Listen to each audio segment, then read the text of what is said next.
안녕하세요. 저는 사랑하는 아내와 하나뿐인 제 딸과 평범하게 살아가고 있는 가장입니다. 참 평범하디 평범한 제 삶에 뜻밖의 큰 복을 얻게 되었습니다. 세상에는 진짜 좋은 분들이 많구나 라고 느꼈던 사건이 있었는데요. 그 얘기를 좀 해보려고 합니다. 말주변도 없는 사람이라 다른 분들보다 투박하겠지만 그래도 시간 내어 들으러 와 주셔서 감사합니다. 저는 젊었을 때 작은 사업을 했습니다. 집이 잘 살아서 그랬던 건 절대 아니고 하고 싶은 사업이 있었거든요. 그래서 군대 다녀오자마자 이 일 저 일을 열심히 했습니다. 가난했던 유년 시절을 보내서 사업 자금을 부모님한테 달라고 하지 못하니 죽기 살기로 해서 제가 스스로 돈을 마련해야 했었습니다. 한 3년 정도. 친구들은 부어라 마셔라 하면서 놀러 다닐 때 저는 꾹 참고 일만 했습니다. 술, 담배 하나 안 하고 친구들도 거의 안 만나면서 죽어라 일한 끝에 저는 허름하고 작은 창고를 하나 월세로 얻을 수 있었습니다. 작고 허름한 창고지만 그때 저는 정말 뿌듯했습니다. 드디어 제가 하고 싶어 하던 사업을 시작할 수 있게 되었구나 하는 마음에 설레이기도 했고 아직 시작도 안 했지만 창고를 얻었다는 사실이 너무 뿌듯했습니다. 제가 하고 싶어 하던 사업은 바로 청소였습니다. 제 꿈을 들은 사람들은 다들 고개를 갸웃했습니다. 남들은 하기 싫어서 안달인 청소를 뭐하러 직업으로 삼냐. 그리고 그게 무슨 사업 아이템이냐고 하면서들 말이죠. 그런데 저는 희한하게도 어릴 때부터 청소하는 게 너무 좋았습니다. 제가 위로 형 하나, 누나 하나가 있습니다. 형이랑 누나는 집을 엉망진창, 돼지우리로 만들어 놓기 선수였습니다. 과자 하나를 먹어도 부스러기를 온 사방에 날리고 다 먹은 봉지도 아무렇게나 두어서 결국 누군가의 발에 치여서 남아있던 과자 가루들을 거실에 흩뿌리게 하기 일쑤였습니다. 책상도 정말 엉망으로 썼습니다. 지우개 똥들이 굴러다니고 공부할 자리 빼고는 다 쓰레기들에 보지 않는 책들도 정리가 안 된 채 책상 위에 놓여져 있었죠. 어릴 때부터 그런 모습을 보고 있으면 속이 답답하더라고요. 빨리 치우고 싶고 정리하고 싶었습니다. 저의 이런 마음은 아주 어릴 때부터 시작되었다고 하더라고요. 어머니가 말씀해 주시기를 제가 한 4살 때부터 장난감을 가지고 놀면 꼭 정리를 했더랍니다.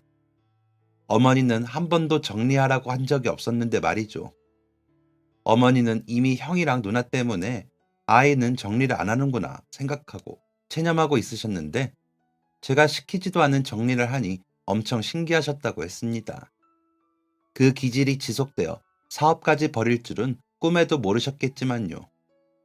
아무튼 그렇게 형이랑 누나가 엉망으로 만든 집안을 저는 열심히 치웠습니다. 제가 하도 청소랑 정리에 집착을 하니까 어머니께서 저를 말릴 정도였습니다. 중구야, 정리 좀 그만해. 엄마가 할게. 응? 너무 이런 거에 신경 쓰지 말고 중구도 그냥 마음 편하게 놀아. 이건 엄마가 할 일이니까 엄마한테 맡기고. 하지만 저는 그렇게 정리하는 게 즐거웠습니다. 오히려 정리를 하지 않으면 마음이 불편했죠. 어머니께서 말려도 저는 계속해서 쓸고 닦고 정리를 하니 나중엔 어머니도 포기를 하셨습니다. 제가 고등학생 때부터 나중에 청소 사업 할 거라고 하니까 아버지는 노발대발 화를 내셨죠. 기술을 배워서 공장에 취직해라. 아니면 네 형처럼 대학을 가라. 요즘엔 2년만 배우는 대학교도 좋다고 하더라. 그러게 공업고등학교를 가라고 하지 않았냐? 많고 많은 일 중에 왜 청소를 하려고 그러냐? 사업하면 돈 잘 번다는 거, 그거 다 순 거짓말이다. 지인한테 물어서 회사 취직시켜 주겠다 등 어떻게든 저의 마음을 꺾으려고 달래도 보고 화도 내시고 하셨죠. 하지만 제 마음은 굳건했습니다. 오죽했으면 고등학교 3년 내내 환경미화부장 자리를 자진해서 지켰겠어요. 지저분한 교실, 정돈 안 된 책상들은 용납을 할 수 없었습니다. 오죽했으면 어떻게 하면 교실을 더 깨끗하게 청소할 수 있을까 하고 집에서 세제랑 샴푸 같은 걸로 혼자 실험도 하고 빗자루질도 이렇게도 해보고 저렇게도 해보고 창문도 이것저것으로 닦아보고 그랬습니다. 어쩌면 고등학생 때부터 청소 사업을 할 준비를 하고 있었는지도 모르겠네요. 그러한 노력과 아이디어를 차곡차곡 쌓은 저는 제가 처음으로 마련한 창고에 청소용품을 하나하나 들여놨습니다. 그때 창고 얻고 나니 돈이 거의 없어서 막노동을 하면서 청소용품을 샀던 기억이 나네요. 그렇게 열심히 청소용품 사들이면서 사업자도 내고 어떻게 시작을 하면 좋을지 노트에다가 빽빽하게 사업 계획서를 세웠습니다.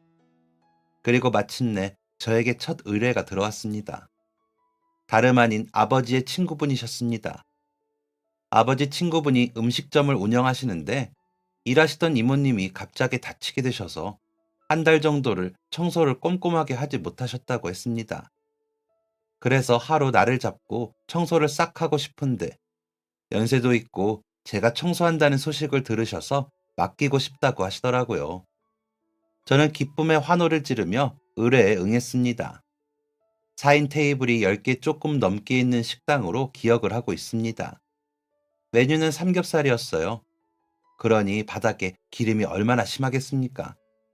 상이며 바닥이며 벽이랑 후드까지 기름이 정말 어마어마했습니다. 저는 팔꿈치가 아릴 정도로 가게를 쓸고 닦았습니다. 책상 다리랑 안 보이는 책상 밑부분까지 전부 다 닦아냈습니다. 아침 8시부터 청소를 시작해서 해가 지고서야 일을 끝냈습니다. 그때 정말 힘들었는데 일을 다 마친 뒤 깨끗해진 가게를 보고 그렇게 뿌듯할 수가 없었습니다. 이거 정말 나랑 적성이 맞구나. 너무 보람찬 일이구나. 하고 생각을 했습니다. 만족하신 아버지 친구분이 지인분들에게 소문을 많이 내셨고 그렇게 제 사업은 조금씩 나아가고 있었습니다. 그러려고 한 건 아닌데 첫 시작이 음식점이어서 그런지 음식점에서 청소 의뢰가 많이 들어왔습니다. 일반 집이나 건물 청소보다는 신경 써야 할 부분도 많고 시간도 오래 걸리고 힘도 들지만 그만큼 돈도 많이 받았기에 마다하지 않고 뛰어들었습니다. 하다하다가 도저히 혼자서는 감당이 안 되어서 저희 누나가 제 일을 도와주기 시작했습니다. 누나는 회사에 다니고 있었는데 제가 회사에서 받는 월급의 1.5배를 준다고 누나를 섭외했고 누나가 청소하는 거리가 정말 멀지만 한번 해보겠다며 두 팔 걷어 올리고 저를 도와주었습니다. 누나랑 함께 하니까 일도 더 빨리 끝나고 힘도 덜 드니 더 많은 의뢰를 받을 수 있게 되었습니다. 그러다가 아주머니 한 분을 더 모시게 되었고 그렇게 점차 발전을 했습니다. 그러던 중 지금의 제 아내를 만나게 되었습니다. 의뢰받아서 간 식당에서 처음 만난 아내는 식당 주인분들의 딸이었습니다. 출근을 하는 길이었는지 예쁜 연분홍색 블라우스를 입고 한쪽 손에는 서류더미를 들고 파마끼 있는 머리를 찰랑이는 모습이 정말이지 눈이 부셨습니다. 그 모습이 놀라울 정도로 아름다워서 청소하는 내내 아내 생각만 했습니다. 그 만남을 시작으로 저희는 인연을 맺게 되었습니다. 사업이 한창 잘 되던 때에 아내와 결혼식을 올리게 되었고 그렇게 부부가 되었습니다. 아내는 결혼 시절에 직장에 대한 푸념을 많이 제게 늘어놓았습니다. 남초 회사에 워낙 업무량도 많았던 일이라 고충이 꽤 컸던 것 같았습니다. 그래서 저는 자신있게 말했습니다. 결혼하면 일 당장 그만둬. 내가 먹여 살릴게. 아내는 됐다고, 일은 계속 할 거라고 했지만 제가 끝까지 우기고 우겨서 아내는 결혼과 동시에 회사를 그만두게 되었습니다. 그때까지만 해도 자신 있었습니다. 아내를 책임질 자신이 있었습니다. 하지만 그것은 저의 크나큰 착각이었습니다. 빠르게 성장한 회사는 그만큼 빠르게 정말 한순간에 곤두박질 쳤습니다. 대기업 경쟁사들이 등장한 것도 한몫하긴 했지만 가장 결정적인 것은 저의 게으름이었습니다. 저는 신혼생활을 즐긴다는 핑계로 일을 소홀히 하고 그저 놀기만 바빴습니다. 아내는 매일 걱정을 했습니다. 이렇게 계속 자리를 비워도 되는 것이냐면서요. 믿음직한 누나가 있으니 괜찮다고, 직원들 모두 잘하고 있을 거라고 호언장담을 했습니다. 하지만 그렇게 자주 일터에 나가지 않은 지 한 달 반이 되었을 때 고객들의 항의가 빗발치기 시작했습니다. 내용은 이랬습니다. 청소를 맡겼는데 선반 위 먼지들이 그대로 있더라. 청소하는 날 찾아가 봤는데 직원들이 앉아서 수다만 떨고 있더라. 청소를 하러 왔는데 원래 계약했던 가격보다 더 부르더라. 몇 번째 청소를 맡기는 것인데 이번엔 금액이 터무니없이 비싸더라. 등등. 이런 항의들이 들려왔습니다. 무언가 크게 잘못되었음을 알 수 있었습니다. 어떻게 된 것인지 파헤쳐 보니 사건의 주요 인물은 다름 아닌 제 누나였습니다. 누나는 일을 열심히 하지도 않았을 뿐더러 회사 돈을 꽤나 많이 횡령을 한 사실이 드러났습니다. 누나는 도망쳤습니다. 횡령한 사실을 부인하지도 돈을 돌려주지도 않고 사라져 버렸습니다. 그리고 제게 믿음을 잃은 직원들도 하나둘 회사를 떠났습니다. 결국 마지막에 제 곁에 남아있는 것은 청소 도구들과 아내뿐이었습니다. 우리 둘이서라도 해봐요. 아내는 어떻게든 제 사업을 일으키려고 노력했습니다. 그때부터 아내와 저는 둘이서 청소를 하고 다녔습니다. 그냥 불러주는 곳 다 갔습니다. 불러주는 곳도 많이 없긴 했지만요. 이미 소문이 다 났었겠죠. 친누나한테 당한 사장을 누가 불러다가 일을 시키겠습니까? 그나마 불러주는 곳들도 원래 저희 가격보다 훨씬 더 낮춰서 해달라 요청하더군요. 하는 수 없었습니다. 그렇게라도 해야 하는 상황이었습니다. 푼돈 받으며 남의 가게, 남의 집, 남의 건물 청소를 몇 년간 했습니다. 그 사이 청소 업체들이 정말 많이 생겼고 저희가 설 자리는 점점 없어졌습니다. 그리고 아내 나이가 30대 후반이 되었을 때 아내는 임신을 하게 되었습니다.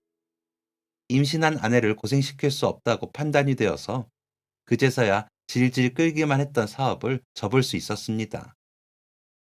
솔직히 막막했습니다. 앞으로 뭘 하고 살아야 하나, 어떻게 처자식을 먹여 살려야 하나 걱정이 되었습니다. 그래서 진짜 팔자에도 없는 영업을 뛰게 되었습니다. 제가 굉장히 소극적인 사람입니다. 그런데 영업에 대한 정보도 없고 제 학벌, 제 이력에 들어갈 수 있는 게 많지 않으니까 한번 해보잡시고 도전하게 된 것이었습니다. 물불 가릴 처지가 아니었으니까요. 실적은 당연히 좋지 않았습니다. 터무니없는 기본급만 받으면서 다녔습니다. 그렇게 힘든 상황임에도 저는 바보같이 다음 달엔 나아지겠지. 지난번 그 사람이 이번에는 계약을 하겠지 하면서 버텼습니다. 그 사이에 저희의 아이는 태어났습니다. 예정일보다 한 달이나 일찍 세상에 나온 작고 작은 그 공주를 보니 마음이 저릴 만큼 감동적이었습니다. 그리고 또 마음이 무거워지기도 했고요. 부담감이 컸습니다. 제가 부자가 되지는 못하더라도 우리 아이 돈 때문에 불행하게는 하지 말아야겠다고 생각했습니다. 그래서 그때 영업하던 거 때려치고 방황을 많이 했습니다. 이 직장 저 직장 많이 옮겨 다녔어요. 진짜 바보 같죠. 잘해보겠다고 그런 건데 결과적으로는 책임감 없는 가장이 되어버렸으니까요. 그러다가 아이가 7살이 되었을 때 저희에게 말도 안 되는, 있어서는 안 되는 일이 일어나고야 말았습니다. 아내가 무릎이 아프다는 말을 종종 했습니다. 돌이켜보니 청소 일을 하면서부터 그랬던 것 같네요. 사실 대수롭지 않게 여겼던 것 같습니다. 심각하게 아프다는 것도 아니었고 단지 무릎이 쑤시네, 무릎이 아프네, 불편하네 하면서 혼잣말로 말했거든요. 그래서 저도 아내가 심각한 상황이라는 것을 느끼지 못하고 있었습니다. 그런데 어느 날은 아내가 너무 아프다고 병원에 가봐야겠다고 해서 같이 가봤습니다. 정형외과를 갔는데 염증 때문에 그럴 수 있다면서 주사만 놔주더라고요. 사진 같은 거 안 찍어봐도 되냐니까 괜찮다면서요. 하지만 아내의 통증은 계속되었습니다. 그래서 이번엔 응급실도 있는 좀 큰 병원에 갔습니다. 가서 이번엔 MRI도 찍어보고 대기도 길게 하면서 결과를 기다렸습니다. 의사 선생님께서 컴퓨터로 아내 무릎 사진을 찍은 걸 한참을 보는데 하시는 말씀이 무릎 연골판이 파열되었다더군요. 그것도 양쪽이 다요. 양쪽이 다 이런 경우는 아주 드물다고 했습니다. 보통 연세가 있는 분들이 이러시는데 나이도 그래봤자 40대였으니 아무래도 무리하게 무릎을 사용해서 그런 것 같다고 하셨습니다. 그 순간 너무너무 미안했습니다. 아내가 고생하면서 몇 년을 청소일을 한 것이 떠오르면서 내가 죽일 놈이구나 생각이 되었습니다. 결국 아내는 수술을 받게 되었습니다. 수술을 하기 전에 걱정이 되어서 선생님들한테도 여쭤보고 여기저기 찾아보니까 간단한 시술이 아니더라고요. 평생 휠체어를 타고 다니거나 목발을 짚어야 할 수도 있고 재활도 계속해야 하고 심지어 아내 병실에 같이 있던 사람은 연골판이 벌써 두 번째 파열되었다고 했습니다. 제발 저희 아내는 수술이 잘 되기를 빌고 있었습니다. 하지만 결국 아내는 휠체어를 타야만 했습니다. 다리의 다른 근육이 튼튼하지 않아서 그런가 재활을 꾸준히 하는데도 효과는 뛰어나지 않았습니다. 아내를 보살피며 육아도 해야 했고 그러면서 돈도 벌어야 했습니다. 초등학생인 아이에게 들어가는 돈은 이것저것 참 많았습니다. 더불어 아내의 재활치료 비용, 약, 검사 비용 등등 병원비도 상당했습니다. 어깨가 더 무거워졌습니다. 더 이상 방황해서는 안 되겠구나 생각했습니다.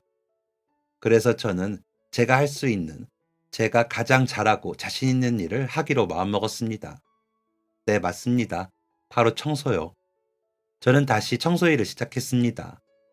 다시 사업장을 열어서 그쪽에 뛰어들기에는 두려웠고, 그냥 건물 청소 직원으로 들어갔습니다. 집 근처에 있는 회사 건물 청소 직원으로 출근을 하게 되었습니다. 다시 청소 일을 하니 진짜 마음이 편해지는 기분이더라고요. 제자리를 찾은 것 같다고나 할까요? 3년을 그 회사에서 일을 했습니다. 그러다가 집 계약이 끝나서 이사를 가게 되었는데 형편에 맞는 집을 찾다 보니까 타지로 가게 되었고 거기서도 도심에서 좀 떨어진 곳에 있는 집에 들어가게 되었습니다. 아이 학교도 전학을 가게 되어서 걱정했지만 버스 타고 등교하는 거 나름 재밌을 것 같다며 아이는 괜찮다고 했습니다. 정작 문제는 바로 저였습니다.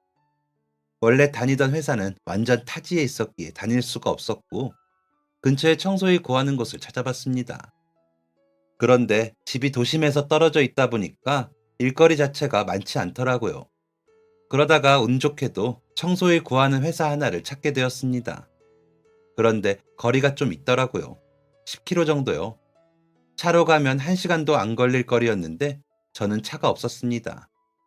생활이 어려운데 차 탈 여유가 어디 있겠습니까? 그래서 대중교통을 이용하면 되지 않을까 하고 덜컥 지원을 했고 경력이 있어서인지 바로 합격을 할 수 있었습니다. 그렇게 한 달을 다녔는데 대중교통 비용이 진짜 만만치가 않더라고요. 그냥 평범한 사람들한테는 한 달에 몇만 원이 그리 아깝지 않겠지만 저한테는 정말 큰 돈이었습니다. 이 돈이면 마트에서 일주일치 장을 볼 수 있겠다.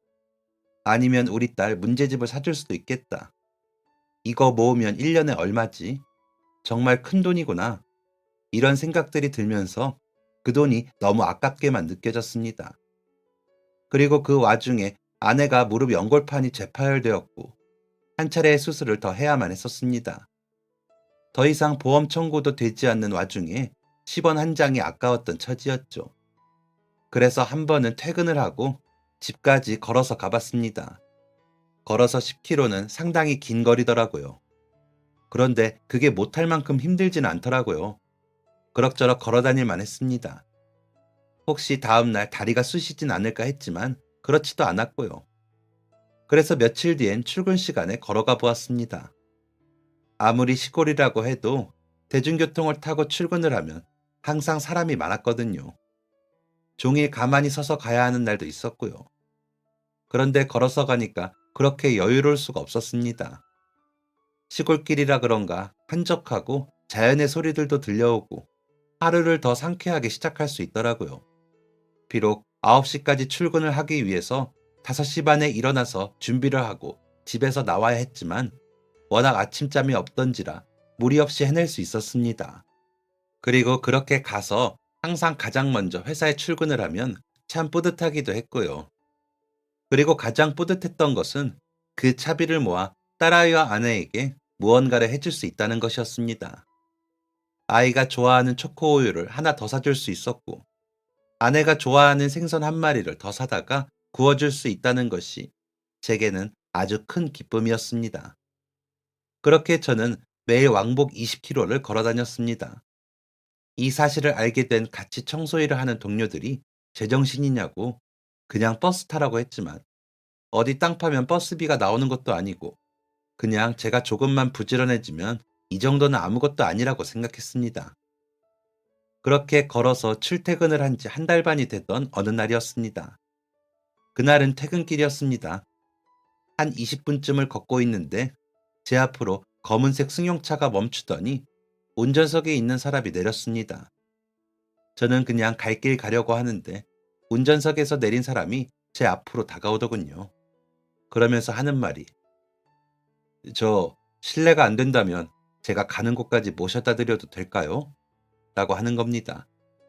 놀랐습니다. 혹시 나쁜 사람이면 어쩌나 걱정도 되었고요. 그런데 30대 중후반으로 보이는 외모에 말투도 정중하고 차림도 수수하게 하고 있는 것으로 보아 나쁜 사람은 아닌 것 같았습니다.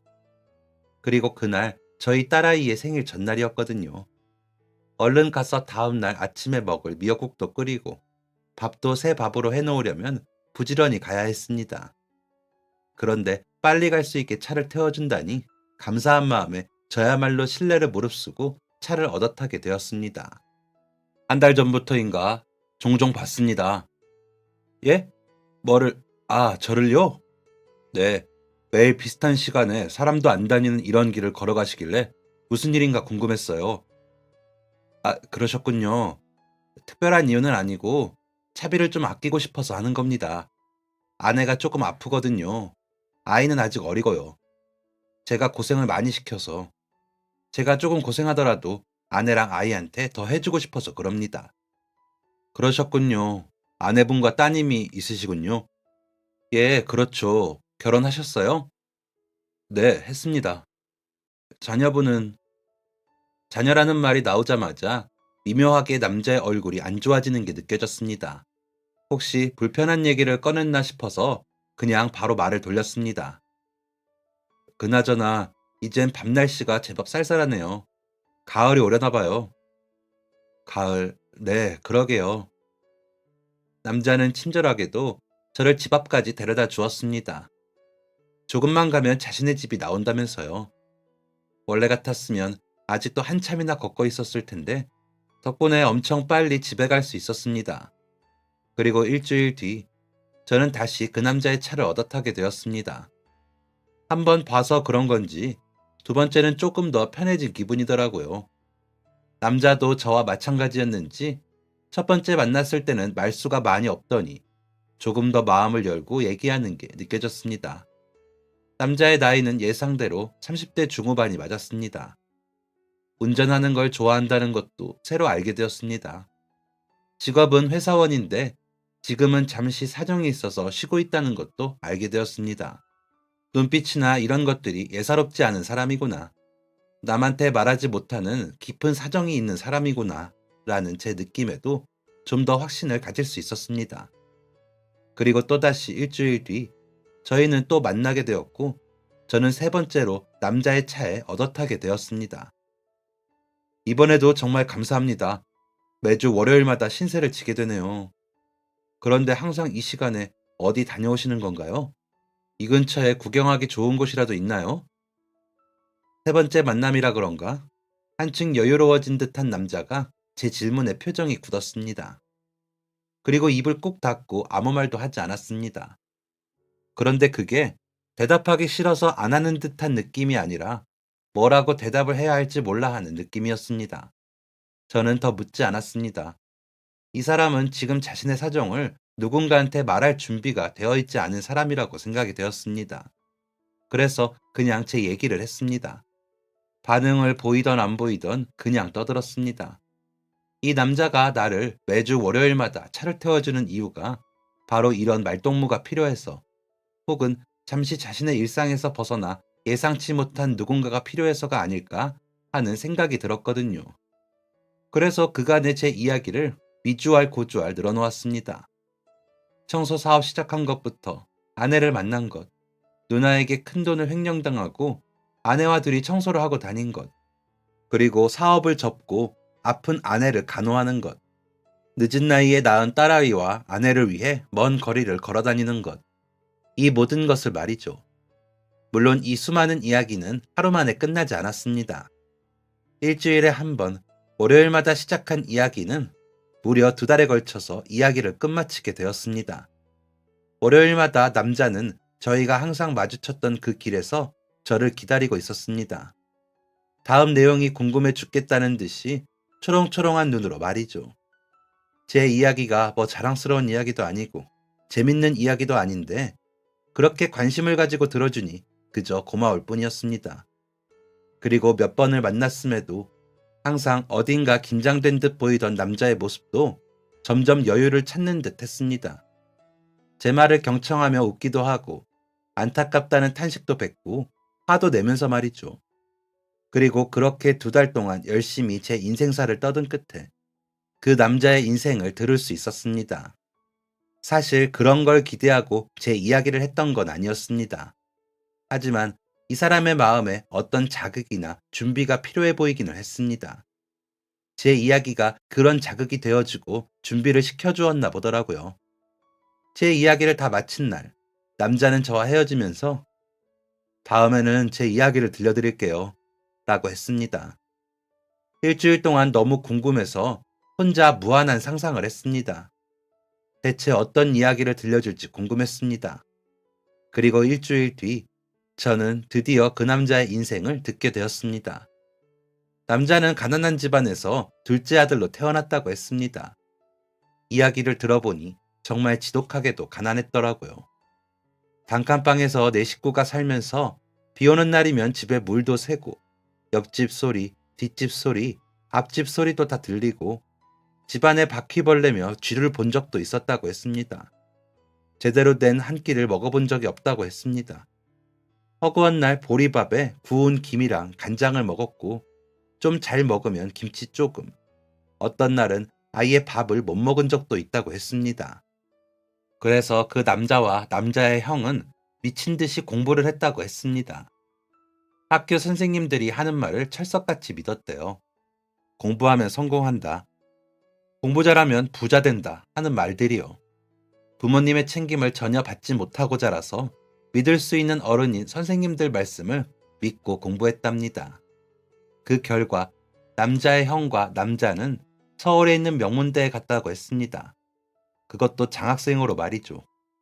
동기들은 놀고 마시고 먹고 하는데 그럴 돈이 없어서 치킨집에서 아르바이트 하면서 학교를 다녔다고 했습니다. 장학금 때문에 수석을 절대 놓치면 안 되는 상황이니까 그 와중에 공부도 무진장 열심히 했다더라고요. 그 덕에 남자는 졸업하고 대기업에 입사를 할 수 있었답니다. 면접 갈 때 양복 살 돈이 없어서 형이 입었던 사이즈도 안 맞는 양복을 입었다는 얘기를 하면서 남자는 웃었습니다. 대기업 다니면서 진짜 행복했대요. 매일매일 쌀밥을 먹을 수 있고 밤에는 여유롭게 맥주 한 잔도 할 수 있고 돈 없다고 무시하는 사람들도 없었다더라고요. 그리고 30살의 나이에 결혼을 했다고 했습니다. 같은 회사에 다니던 여자분과요. 사실 남자는 가족이라는 형태의 불안감이 있었대요. 보고 자란 것이 멀쩡한 가정이 아니었는데 잘할 수 있을까 겁도 났고 자녀를 낳으면 어떻게 책임져야 하나 무서웠다더라고요. 이런 불안한 마음의 남자를 잡아준 것은 남자의 아내였다고 합니다. 남자의 아내는 평범한 집안에서 사랑을 듬뿍 받으며 자란 여성이었답니다. 그래서 남자가 모르는 것, 부족한 것이 있으면 알려주겠다고 했대요. 가정이라는 것은 함께 만들어가는 거니까 잘해보자면서 말이죠. 그리고 결혼하고 1년 뒤에 남자의 가정에는 아주 예쁜 딸이 찾아왔다고 합니다. 사실 남자는 아내가 임신하기 전에도, 임신 중에도, 출산 직전까지도 마음이 참으로 불안했답니다. 좋은 부모가 될 수 있을까 하는 걱정이 아주 컸다더라고요. 그런데 세상에 태어난 딸아이를 보자마자 그런 불안감과 걱정은 언제 그랬냐는 듯이 날아가고 마음이 정말 평온하고 벅찬 감정으로 가득했다고 했습니다. 어떻게 이렇게 예쁜 생명체가 있나?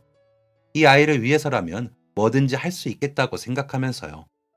남자는 유년 시절에는 전혀 느껴보지 못한 행복한 가정을 이루었다고 했습니다. 집안에는 웃음소리가 끊이질 않았고 남자는 가장으로의 역할을 아주 잘 해냈다고 했습니다. 하지만 이런 행복한 가정에 불행이 닥친 것은 아이가 4살 때였답니다. 병원에서 아이 검진을 하는데 이상 징후가 발견되었고 대학 병원에 가서 여러 검사를 마친 결과 남자의 아이가 암에 걸렸다는 것을 알게 되었답니다. 이 얘기를 하는 남자는 차를 세우고 핸들을 꽉 잡은 채 펑펑 울었습니다. 이렇게나 슬프게 울 수 있나? 괜히 저까지 눈물이 고일 정도로 남자는 참으로 서럽게 울었습니다. 남자는 온갖 방법을 다 써봤다고 했습니다. 이 병원 저 병원 다 데려가 보고 외국에 있는 병원도 알아보고 병원에 있는 교수님들을 찾아가며 사정사정을 했다고 했습니다. 하지만 결국 2년간의 투병 끝에 아이는 하늘로 떠났다고 했습니다. 남자는 자신의 삶과 다른 평범하고 화목한 가정을 이루었다고 확신했답니다. 이 가정은 어떻게든 지킬 것이라고, 자신의 가정은 불행과는 거리가 먼 가정이라고 믿으면서요. 하지만 한순간의 가정은 불행으로 가득 찼고 남자는 이 모든 상황이 자신 탓이라고 생각하고 있었습니다. 아이가 떠난 뒤 1년이 지났지만 남자의 아내는 여전히 힘들어하고 있고 남자도 아직 그 슬픔에서 빠져나오지 못하고 있다고 했습니다. 그리고 매주 월요일 아이가 있는 납골당에 다녀온다는 사실도 알게 되었습니다. 아침에 가서 그냥 하루 종일 아이를 보고 온다고 하더군요. 아이를 만나러 납골당에 가는 길은 아이가 좋아하는 드라이브를 아이와 같이 하는 기분이라며 옅은 미소를 지었습니다. 이 남자에게 어떤 위로를 건네면 좋을까 한참을 고민했습니다. 저희 집 앞에 도착한 지 이미 오래되었지만 아무 말 없이 내릴 수가 없어서 우두커니 자리를 지켰습니다. 그리고 고민 끝에 남자에게 말을 건넸습니다. 당신 탓이 아니에요. 그건 아내도 또 하늘에 있는 소연이도 알고 있을 겁니다. 당신은 참 멋진 가장이고 멋진 남편이고 멋진 아빠예요. 전에도 그랬고 지금도 마찬가지로요. 남자는 멍하니 저를 쳐다보다가 주르륵 눈물을 흘렸습니다. 저는 꾸벅 인사를 하고 차에서 내렸습니다. 차에서 내리고 골목길을 들어가는 동안 차는 떠나지 않고 그곳에 그대로 서 있었습니다. 그리고 바로 그 다음 날이었습니다. 출근을 하는데 한 차가 제 앞에 멈췄습니다. 그 남자의 차였습니다. 항상 퇴근길에만 만났지 출근길은 처음이었습니다. 남자는 회사까지 태워다 준다고 했습니다. 저는 감사한 마음으로 차에 탔습니다. 남자는 밤새 한숨도 못 잤다고 했는데 이상하게 기분이 좋아 보였습니다. 아침에 봐서 그런가 좀 더 가벼워 보이기도 했고요. 남자는 저를 회사에 내려주면서 이렇게 말했습니다. 감사해요. 덕분에 힘이 났습니다. 남자는 그 감사의 인사를 하려고 아침부터 나를 태워준 걸까? 어쩌면 이게 남자와의 마지막 만남일 수도 있겠다고 생각했습니다. 그리고 그 다음 주 월요일의 퇴근길, 정말로 남자는 나타나지 않았습니다. 저는 남자와 항상 만나던 그 장소에서 10여 분을 기다리다가 집으로 향했습니다. 그런데 남자와 항상 만나던 그 장소에서 몇 분을 더 걸어가던 때였습니다. 갑자기 제 앞에 검은색 승용차가 멈췄습니다. 처음 보는 차였습니다. 깜빡이를 켜고 멈춰선 차를 가만히 보고 있는데 운전석에서 누군가 내렸습니다. 낯이 익은 모습이었습니다. 다름 아닌 저희 회사 사장님인 겁니다. 그런데 더 놀라운 것은 조수석에서 내리는 사람이었습니다. 조수석에서 내리는 사람은 다름 아닌 매주 월요일 제게 차를 태워주던 바로 그 남자였습니다. 이게 대체 어떻게 된 사정인 건지 어리둥절했습니다. 저는 일단 사장님에게 인사를 했습니다. 사장님, 안녕하세요. 그러니까 사장님도 저를 알아보시고 하면서 제게 다가왔습니다. 그러더니 제 손을 꼭 잡고 선생님이셨군요. 감사합니다. 라고 하셨습니다. 사장님도 놀란 얼굴, 그 남자도 놀란 얼굴, 저도 엄청 놀랐습니다.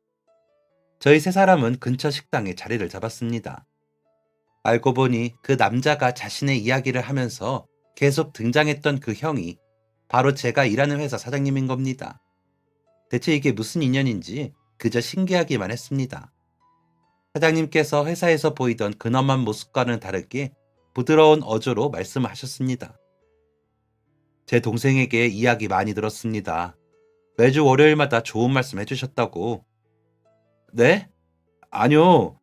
저는 그냥 제 얘기 했을 뿐인걸요. 하하. 그런데 그게 제 동생에게는 참 많은 위로가 되었나 봅니다.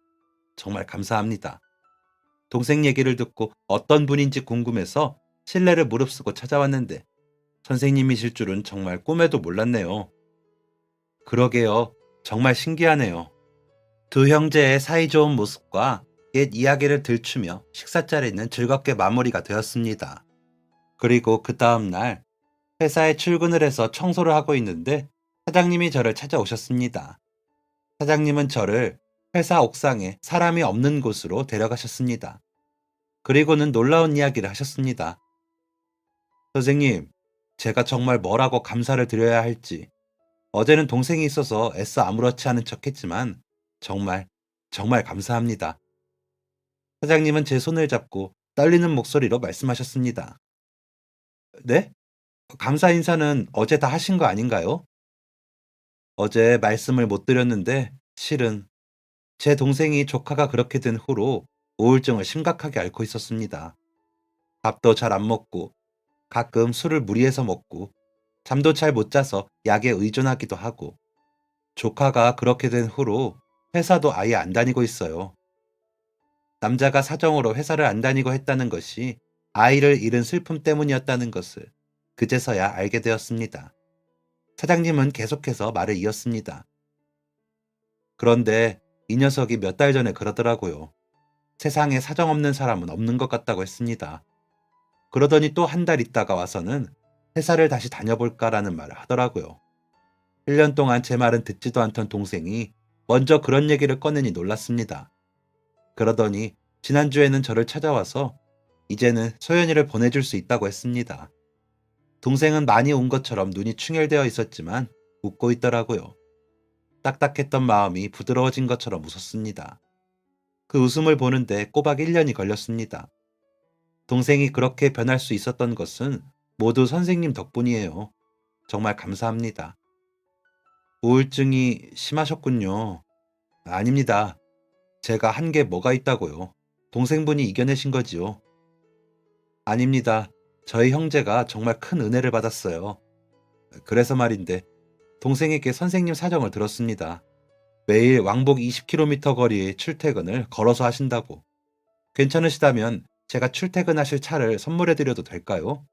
부담 가지지 마세요. 제가 정말 감사한 마음에 그러는 거니까요.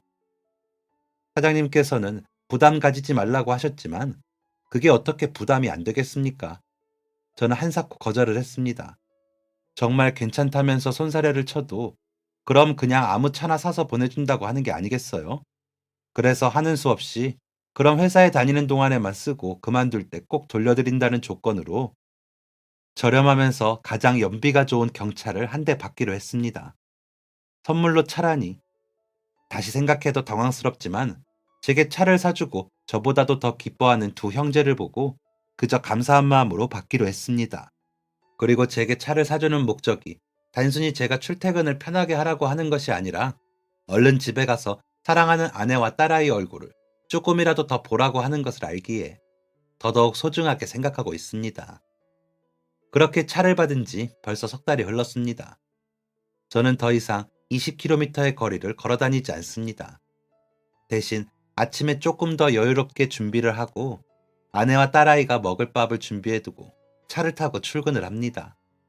그리고 퇴근을 하고는 석 달 전보다 훨씬 빠르게 집에 귀가를 합니다. 집에 가서 아내와 딸아이와 같이 식사도 하고 그날 있었던 일들로 대화를 나눕니다. 이 시간이 이렇게 귀하고 소중한지 왜 몰랐을까요? 요즘 제 하루 중에 가장 값지고 행복한 시간입니다. 아, 그리고 또 좋은 소식이 있습니다. 사장님의 동생이자 저에게 차를 태워줬던 그 남자 있잖아요. 다시 회사에 다니기로 시작했습니다. 원래 다니던 회사는 아니고 다른 회사로 이직을 했다고 하더라고요. 그러면서 같이 일을 쉬고 있던 아내도 남자가 있는 회사로 같이 들어갔다고 했습니다. 1년 동안이나 일을 쉬어서 걱정했는데 생각보다 잘 적응하고 있다고 연락을 받았습니다. 또 요즘엔 약 없이도 잠을 잘 잔다고 하더라고요. 아마 회사에서 열심히 일을 해서 그런 것 같다며 남자는 웃었습니다. 그리고 매주 찾던 납골당도 이제는 2주에 한 번, 주말에 아내와 함께 간다고 했습니다. 아내는 납골당에 가는 것을 두려워했대요. 아이의 죽음을 마주치는 게 무서웠다면서요. 하지만 용기를 내서 남자와 함께 간다고 했습니다. 매주 납골당에 찾던 남자는 그 횟수를 줄이는 대신에 매일 아침 거실에 놓여진 액자 속의 딸아이에게 인사를 한대요. 오늘도 잘 다녀오겠다고. 얼마 전에는 우울증 때문에 다니던 병원에 갔는데 이제 약을 안 먹어도 된다고 했다더라고요. 몇 차례 상담만 받으면 충분할 것 같다면서요. 남자가 다 제 덕이라고 하며 감사하다고 하는데 민망하기도 하고 기분이 좋기도 하고 그랬습니다. 아, 차를 타고 다니면서 기름값이나 보험 같은 게 부담되면 어쩌나 걱정했는데 사장님이랑 남자가 모두 내주고 있습니다. 저는 이 은혜를 앞으로 어떻게 갚아야 할지 모르겠네요. 뭐든 제가 더 도울 일이 있겠죠. 이 형제와의 만남으로 요즘 저는 가정에 대한 소중함을 다시 한번 깨닫고 제게 스치는 사람들의 소중함을 다시 한번 깨닫고 있습니다. 유명한 말이 있더라고요. 우리가 사는 오늘은 누군가 꿈꿨던 내일이라는 말이요. 그 말이 요즘 자꾸 생각이 나네요. 하루하루를 좀 더 소중히 아끼고 느끼면서 살아야겠습니다. 이런 큰 깨달음을 알게 해준 형제에게 다시 한번 감사의 인사를 올리며 글을 마치겠습니다. 지금까지 사연 들어주셔서 감사합니다. 사연이 재밌으셨다면 구독과 좋아요를 눌러주세요. 감사합니다. 안녕히 계세요.